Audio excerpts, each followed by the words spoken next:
اس میں میں آج اولاد کی تربیت کے اوپر روشنی ڈالوں گا کہ اسلام میں اولاد کے کیا حقوق و فرائض ہیں۔ یوں تو اولاد جسے قرۃ عین کہا گیا ہے، یعنی آنکھوں کی ٹھنڈک، اگر یہ بن جائے، اسلام پر شریعت پر چلنے لگ جائے، نیک ہو جائے، فرما بردار ہو جائے، تو ہماری آنکھوں کی ٹھنڈک بھی ہے، ہماری خوشی کا باعث بھی ہے، اور اس کے ساتھ ساتھ ہمارے لیے صدقہ جاریہ بھی ہے۔ مگر اسی کے برعکس اگر یہی اولاد بگڑ جائے، نافرمان ہو جائے، اپنے فرائض سے، ذمہ داریوں سے سب گدوش ہو جائے، نافرمانی پر اتر آئے، بغاوت پر اتر آئے، تو پھر یہی اولاد جیتے جی والدین کے لیے جہنم بن جاتی ہے، زندگی کو جہنم بنا دیتی ہے۔ اسی لیے شریعت میں بار بار حکم ہے کہ جس طرح اولاد پر والدین کے حقوق ہیں، اسی طرح والدین پر اولاد کے بھی حقوق ہیں، کہ جب وہ اس دنیا میں آتے ہیں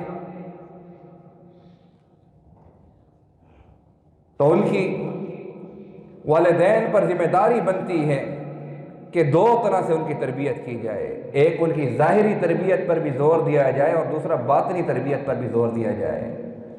حدیث مبارکہ میں آتا ہے کہ اس دنیا میں آنے کے بعد جو سب سے پہلا تحفہ والدین اپنی اولاد کو دیتے ہیں، میرے دوستو، وہ اس کا سب سے اچھا نام ہے، کہ جس کے اثرات اس دنیا میں بھی رہتے ہیں، اور اس دنیا کے بعد اس نام کے اثرات آخرت میں بھی مرتب ہوں گے۔ ناموں کی اپنی برکات ہوتی ہیں۔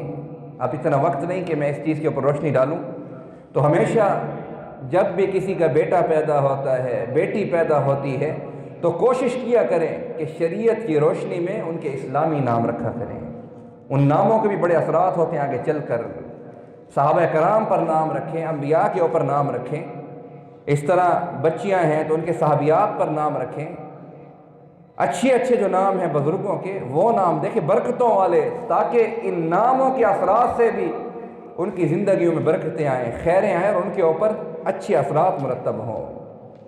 پھر اس کے بعد پھر والدین پر ذمہ داری بنتی ہے کہ اس کی تربیت میں کسی قسم کی کوئی کوتاہی نہ کریں۔ اب میں نے بتایا کہ دو طرح کی تربیت کا حق بنتا ہے والدین پر، ایک اس کی ظاہری تربیت، دوسرا اس کی باطنی تربیت۔ اب ظاہری تربیت میں کیا ہے کہ اس کا اٹھنا بیٹھنا، اس کا کھانا پینا، اس کی صحت کا خیال رکھنا، اس کے ساتھ ساتھ اس کا پہننا، اس کی شکل و صورت کا خیال رکھنا، کہ ہمارے بچے کی شکل و صورت، اٹھنا بیٹھنا اچھے لوگوں میں ہے کہ نہیں ہے، کیا اس کا جو حلیہ ہے وہ شریعت کے مطابق ہے کہ نہیں ہے، اس کا کھانا پینا صحت والا ہے کہ نہیں ہے، کیا اس کی صحت اچھی ہے کہ نہیں ہے۔ اس کے بعد پھر اس کی تعلیم پر اور تربیت پر خصوصی توجہ دی جائے کہ وہ باادب ہو، فرما بردار ہو، شریعت پر چلنے والا ہو، 5 وقتہ نمازی ہو، شریعت کے احکامات کو جاننے والا ہو، تاکہ آگے جا کر وہ ان احکامات کی روشنی میں اپنے والدین کی خدمت بھی کر سکے، ان کا ادب بھی کر سکے، اور ان کا فرما بردار بھی بن سکے۔ اس کے ساتھ ساتھ اس کی باطنی تربیت، جس میں روحانیت آتی ہے، کہ اس کو شریعت کے احکامات کے مطابق چلانا، اس کو نمازی بنانا، اس کو پرہیزگار بنانا، اس کو بری صحبتوں سے بچانا، برے دوستوں سے بچانا، بری سوسائٹیوں سے بچانا۔ اس کی جتنی سوسائٹی ہے اس کو اپنی نظر میں رکھنا کہ ہمارے بچے کا اٹھنا بیٹھنا کس کے ساتھ ہے، اس کے دوست کس طرح کے ہیں، وہ جو علم حاصل کر رہا ہے اس کا اس کی زندگی پر کتنا اثر ہو رہا ہے، آیا وہ خوف خدا بھی رکھتا ہے کہ نہیں رکھتا، آیا وہ 5 وقت کا نمازی بھی ہے کہ نہیں ہے۔ اس کے ساتھ ساتھ اس کی قول و فعل کی بھی تربیت کرنا کہ ہمارا بچہ کہیں جھوٹ تو نہیں بول رہا، ہمارا بچہ کہیں چوری تو نہیں کر رہا، ہمارا بچہ کسی بری محفلوں میں تو نہیں جا رہا، کسی بری دوستی کا شکار تو نہیں ہو رہا۔ یہ والدین پر اس وقت تک لازم ہے کہ جب تک اس کا بچہ بلوغت کی سیڑھی پر قدم نہیں رکھ دیتا۔ حدیث مبارکہ میں آتا ہے کہ والدین جب اولاد کی اچھی تربیت کرتے ہیں اور وہ تربیت کرتے کرتے جب بلوغت کی حد کو پہنچتا ہے تو فرمایا کہ اس کے بعد والدین پر فرض ہے کہ اس کی شادی بھی کر دیں، ورنہ اس کے بعد اگر وہ گناہ کرے گا تو اس کا گناہ بھی والدین کے سر پر آئے گا۔ جب تربیت اچھی کر دی، شریعت کی روشنی میں، اسلامی ماحول میں اس کو پروان چڑھایا، اس کے بعد جب وہ بلوغت کو پہنچا تو اس کی شادی بھی کر دی، اس کے بعد رسول اللہ صلی اللہ علیہ وسلم فرماتے ہیں کہ پھر والد تمام کی تمام ذمہ داریوں سے بدوش ہو گیا۔ اب اگر وہ اچھا کرے گا، برا کرے گا تو اس کا گناہ والد کو نہیں ملے گا بلکہ بچے کے سر پر ہوگا۔ مگر آج اگر ہم اپنی سوسائٹیز میں دیکھیں، اپنے رسم و رواج کو دیکھیں، اپنے معاملات کو دیکھیں تو بالکل اسی کے برعکس چل رہے ہیں۔ ہم زبانی کلامی تو اولاد پر سختی بھی کرتے ہیں، زبانی کلامی گالم گلوچ بھی کرتے ہیں، مار بھی دیتے ہیں، ان کو پٹائی بھی ان کی کرتے ہیں، سرزنش بھی کرتے ہیں، مگر عملی طور پر بالکل صفر۔ گھر کے ماحول پر خصوصی توجہ کریں۔ قو اہلیکم قو انفسکم واہلیکم نارا، کہ اپنے آپ کو بھی آگ سے بچاؤ اور اپنے اہل و عیال کو بھی آگ سے بچاؤ۔ جب ہم ان کو گھر میں دینی ماحول نہیں دیں گے، ہم ان کے ہاتھ میں برائی کا سامان جب پکڑائیں گے، ان کے آنے جانے پر کوئی روک ٹوک نہیں ہوگی، ان کی بری سوسائٹی پر جب کوئی نظر اندازی ہم کرتے رہیں گے، کوئی روک ٹوک نہیں کریں گے، تو پھر تو اولاد نے بجائے دین پر چلنے کے بگڑنا ہے ہمیشہ۔ اور پھر یہی اولاد جب بڑی ہوتی ہے تو امام سیوطی رحمۃ اللہ علیہ فرماتے ہیں کہ بچے کی مثال ایک کچی تختی کی مانند ہے کہ جس پر جو لکھائی کرتے جاؤ گے، اگر درمیان میں بھی تم نے اس کو صحیح راستے پر چلا دیا، برے کاموں سے روک دیا، تو جس طرح کچی تختی دوبارہ مٹ کر بالکل صاف ہو جاتی ہے، اسی طرح بچے کی بھی مائنڈ واشنگ ہو جائے گی، برین واشنگ ہو جائے گی۔ مگر اگر وہ اسی راستے پر چلتے ہوئے جوان ہو گیا، بلوغت کی حد کو پہنچ چکا، تو پھر یہ عادات اس کی پختہ ہو جائیں گی اور اس کی جڑوں میں بیٹھ جائیں گی، پھر واپس لوٹنا بہت مشکل ہے۔ آج کے اس دور میں آپ دیکھتے ہیں بہت سے والدین روتے ہیں، بچے غریبانوں سے پکڑ لیتے ہیں، آئے روز بچوں نے غریبانوں سے پکڑا ہوتا ہے۔ والدین کو اللہ تعالیٰ معاف فرمائے، والدہ کو گالیاں دیتے ہیں، ننگی گالیاں دیتے ہیں، مار پٹائی کرتے ہیں والدین کی۔ اکثر ہمارے پاس ایسے فیصلے آئے، بہت سے کہ بندے کی آنکھوں میں آنسو آ جاتے ہیں کہ تربیت کا اثر ہے۔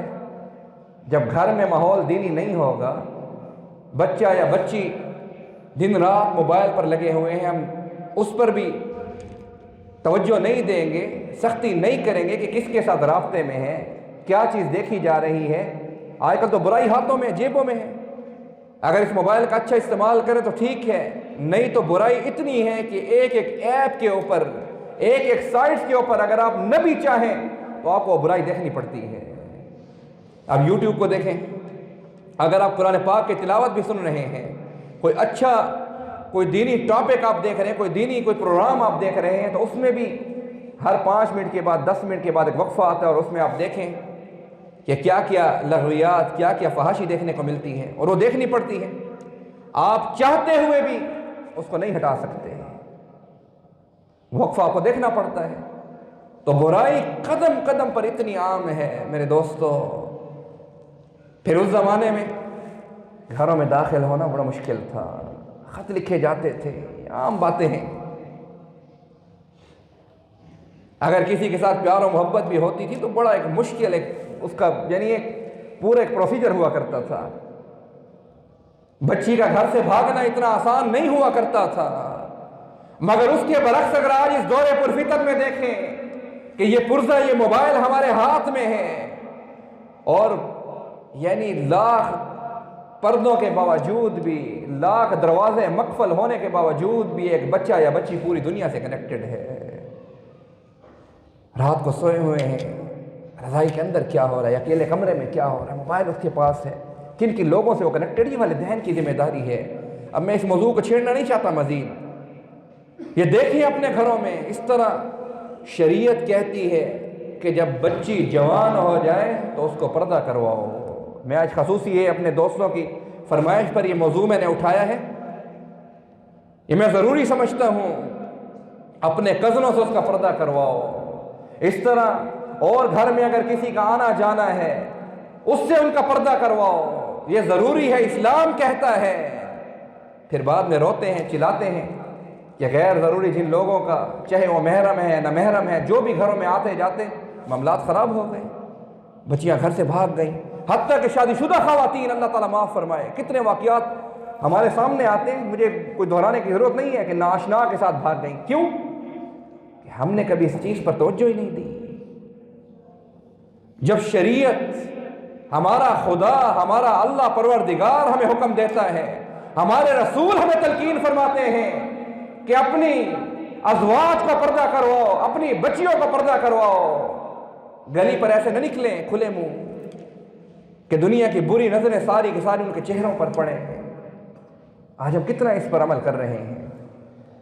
جب یہ باتیں کی جائیں تو پھر کہتے ہیں کہ مولانا صاحب جو ہے دقیانوسی باتیں کرتے ہیں، یہ تو دقیانوسی خیالات ہیں، نعوذ باللہ من ذالک، پتھر کے زمانے کی، استغفر اللہ۔ خدا کی قسم، اگر کامیابی ہے، اگر خوشحالی ہے، اگر برکتیں ہیں، تو میں منبر رسول پر بیٹھ کر قسم کھا کر کہہ رہا ہوں وہ شریعت محمدیہ صلی اللہ علیہ وسلم کی روشنی میں ہے، اس میں برکتیں بھی ہیں، خوشیاں بھی ہیں، نور بھی ہے، راحتیں بھی ہیں، سکون بھی ہے۔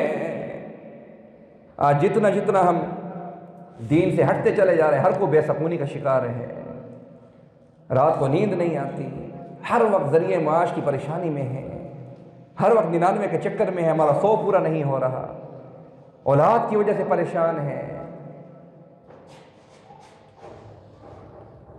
اسی پر مجھے پیران پیر حضرت عبد القادر جیلانی رحمۃ اللہ علیہ کا واقعہ یاد آتا ہے کہ جب والدہ نے بغداد کے لیے روانہ کیا تو 40 اشرفیاں اپنے کرتے میں، ان کے کرتے میں سی کر دیں، اور راستے میں جب جانے لگے تو ساتھ یہ وصیت بھی کر دی کہ بیٹا کچھ بھی ہو جائے کبھی جھوٹ نہ بولنا۔ اب یہ کس کا اثر تھا؟ ابتدائی تعلیم کہتے ہیں نا کہ ماں کی گود ہے، پہلا مدرسہ جو ہے وہ ماں کی گود ہے، وہاں سے بچہ نشو نما پاتا ہے، پروان چڑھتا ہے، سیکھنے کو ملتا ہے، پہلی تربیت گاہ ہے، جو کچھ وہ اپنے والدین میں دیکھے گا وہی سیکھ کر آگے بڑا ہو کر وہ کام کرے گا۔ اس لیے والدین کی، اگر باپ گھر میں نہیں ہے، والدہ کی ذمہ داری ہے کہ سختی کرے، ان پر نظر رکھے، بچیوں کی ایکٹیویٹیز پر نظر رکھے، ان کے سامان کی تلاشی لے، ان کے بیگوں کی تلاشی لے۔ میری باتیں تھوڑی سخت ہوں گی لیکن میں حقائق بیان کر رہا ہوں، اس کو اکیلے میں جا کر سوچنا کہ مفتی صاحب نے آج کیا بات کی، یہ ہماری ذمہ داریاں ہیں جن سے آج ہم نے بالکل چاہتے ہوئے بھی منہ موڑ رکھا ہے۔ والدہ نے اتنی تربیت کی کہ ایک صرف نصیحت کر دی، وصیت کر دی کہ بیٹا کبھی جھوٹ نہ بولنا، بس جب تم جھوٹ نہیں بولو گے تو سب سے بڑی برائی کی جڑ اور ابتدا یہ جھوٹ ہے کہ یہیں سے بڑی برائی جنم لیتی ہے۔ جب جھوٹ سے بچ جاؤ گے تو بیٹا میں اللہ سے امید رکھتی ہوں کہ اور گناہ بھی تیرے قریب نہیں آئیں گے۔ تو وہی ہوا کہ ڈاکو راستے میں آ کر لوٹ مار شروع کرتے ہیں، سارے قافلے والوں کا سامان لے لیتے ہیں۔ جب آپ کی باری آتی ہے تو ڈاکو قریب سے گزرتا ہے کہ لڑکے تیرے پاس کیا ہے؟ اب چاہتے تو بچا لیتے کہ میرے پاس تو کچھ نہیں، کپڑے بھی ایسے ہی تھے، اس کو کیا پتا تھا، اب چھوٹا بچہ کھڑا ہو اور لاکھوں روپے اپنے جیب میں رکھے ہو تو ہمیں کیا پتا ہوگا کہ اس بچے کی جیب میں لاکھوں روپے ہیں، کسی کو شک تک نہیں جائے گا۔ لیکن جب ڈاکو نے سوال کیا کہ بیٹا تیری جیب میں کیا ہے، تو فوراً جواب دیتے ہیں کہ میرے پاس 40 اشرفیاں ہیں۔ ڈاکو بات سنی کر دیتا کہ ویسے ہمارے ساتھ مذاق کر کہہ رہے ٹائم ضائع مت کرو۔ پھر دوسرا ڈاکو آتا ہے، وہ بھی یہی سوال کرتا ہے لڑکے تیرے پاس کیا ہے؟ تو فرمانے لگے کہ میرے پاس 40 اشرفیاں ہیں، وہ بھی چلا جاتا ہے۔ جب تیسرا آتا ہے تو وہ رکتا ہے، یہی سوال دہراتا ہے، تو آپ یہی جواب دیتے ہیں کہ میرے پاس 40 اشرفیاں ہیں۔ تو کہتے ہیں کدھر ہیں؟ تو فرمانے لگے کہ میری ماں نے میرے کرتے میں سی کر دی ہیں۔ سیدھا آپ کو پکڑتا ہے اپنے سردار کے پاس لے کر جاتا ہے کہ یہ بچہ تو ایسی باتیں کر، 40 اشرفیاں بڑی چیز تھی۔ وہ سردار کہتا ہے کہاں پر ہے؟ کہہ رہے میرے کرتے میں سلی ہوئی ہے۔ کہہ رہے اتارو کرتا۔ جب کرتا اتارا جاتا ہے، وہ سلائی ادھیڑی جاتی ہے، تو ہو بہو جس طرح بچے نے بات کی ہوتی ہے وہ بات واقعی اسی طرح ہی ثابت ہوتی ہے کہ 40 اشرفیاں کرتے سے برآمد ہوتی ہیں۔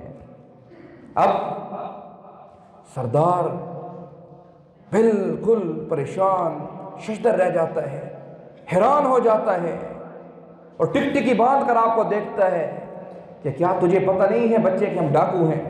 فرمایا کہ بالکل پتہ ہے۔ کیا تجھے پتہ نہیں ہے تیرے قافلے والے آہو بکا کر رہے ہیں، سب کا مال ہم نے لوٹ لیا، سب کو بالکل خالی کر دیا، مفلس بنا دیا؟ فرماتے ہیں پتہ ہے۔ تو پھر تو نے کیوں نہیں بچائی ہم سے یہ اشرفیاں؟ جھوٹ بول دیتا، ہمیں کیا تیرے اوپر شک جاتا، گمان بھی نہیں تھا تیرے اوپر۔ تو آگے سے ولایت ایسے نہیں ملتی، اللہ والا ایسے نہیں بنتا بندہ۔ سردار کو جواب دیتے ہیں کہ اے سردار، یہ تو 40 اشرفیاں ہیں، اگر اس سے زیادہ بھی مال میرے پاس ہوتا تو میں جھوٹ نہ بولتا، اس وجہ سے کہ جب گھر سے نکل رہا تھا تو میری والدہ نے مجھے نصیحت کی کہ بیٹا کچھ بھی ہو جائے جھوٹ مت بولنا۔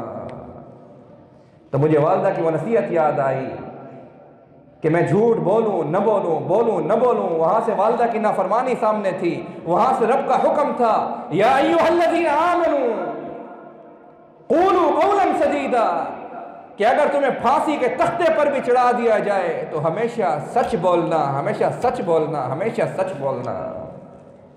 تو میں نے سچ بولا، یہ بات کرنی تھی کہ رب نے سچ میں اس قدر برکت ڈال دی کہ سردار رو پڑا کہ ایک بچہ جب اپنی ماں کی فرما برداری میں، جو کہ کتنے میل دور ہے، اسے دیکھ بھی نہیں رہی، سن بھی نہیں رہی، اور وہ ماں کی اتنی اطاعت کر رہا ہے، اور اے ڈاکوؤں کے گروہ، آج ہم کتنے عرصے سے اپنے رب کی نافرمانی میں لگے ہوئے ہیں، وہ رب تو ہر وقت ہمیں دیکھ رہا ہے۔ آج اس بچے نے میری باطنی آنکھ کھول دی، اپنے سارے ساتھیوں کو اکٹھا کرتا ہے، اس کے بعد اجتماعی توبہ کرتے ہیں، اور توبہ کرنے کے بعد سارے قافلے والوں کو ان کا سامان لٹا دیتے ہیں۔ یہ کس کی برکت تھی؟ آپ بتائیں نا۔ ان الصدق ینجی والکذب یہلک، یہ حدیث مبارکہ میں ہے، قال نبی صلی اللہ علیہ وسلم کہ بے شک سچ جو ہے وہ نجات کے راستے پر ڈالتا ہے، اور جھوٹ جو ہے وہ سزا ہلاکت ہے، ہلاکت کے راستے پر ڈالتا ہے۔ حدیث میں آتا ہے کہ جب ایک جھوٹ بولو گے تو پھر اپنے آپ کو بچانے کے لیے پھر دوسرا جھوٹ، پھر تیسرا جھوٹ، پھر چوتھا جھوٹ، یعنی اس طرح کتنے جھوٹ اور کتنی برائیاں جنم لیتی جائیں گی۔ نوجوانوں، میرے پیارے بھائیوں، میں خصوصاً آپ کو اس چیز کی نصیحت کرتا ہوں کہ خدا را آپ جوانی کے اس دلہیز پر قدم رکھ چکے ہیں، کبھی زندگی میں جھوٹ مت بولنا۔ اگر اپنی جوانی کی حفاظت کرو گے، اپنے آپ کو اس برے ماحول سے بچاؤ گے، تو خدا کی قسم اللہ تعالیٰ کی اس طرح مدد تمہارے اوپر آئے گی جس طرح بارش برستی ہے، کیونکہ یہ زندگی ابھی کچی زندگی ہے، ابھی صفائی ہے دلوں میں۔ جو جوانی میں نئے نئے قدم رکھ رہے ہیں یا جوان ہو چکے ہیں، ابھی بھی سینہ صاف ہے۔ اگر گناہ انسان سے ہو جاتے ہیں توبہ کرو، نقطہ پکا نہیں ہے بے دل میں۔ جب تم رب کی اطاعت کرو گے اس جوانی میں، تو میرا رب ملائکہ میں فخر کر کے کہے گا کہ اس بچے کو دیکھو، اس نوجوان کو دیکھو، کہ فحاشی کا، برائی کا سامان موجود ہونے کے باوجود بھی اگر یہ ڈر رہا ہے تو کس سے ڈر رہا ہے؟ اللہ فرماتے ہیں ملائکہ میں کہ مجھ سے ڈر رہا ہے۔ علام الغیوب وستار العیوب وغفار الذنوب، کہ دیکھو کس قدر میرا خوف اس کے دل میں ہے، اور اے ملائکہ گواہ بن جاؤ کہ میں بھی کبھی اس نوجوان کا ساتھ نہیں چھوڑوں گا، بلکہ اس نوجوان کے اس ڈر کی وجہ سے، خوف کی وجہ سے کہ جو اس کے دل میں میرا بس چکا ہے، میں اس کی گناہوں کی بھی مغفرت کرتا ہوں۔ اسی طرح اب وقت کم ہے، اب میں آپ کو کیا کیا واقعات سناؤں، کیا کیا معاملات آپ کو بتاؤں۔ اللہ تعالی کی عطا ہے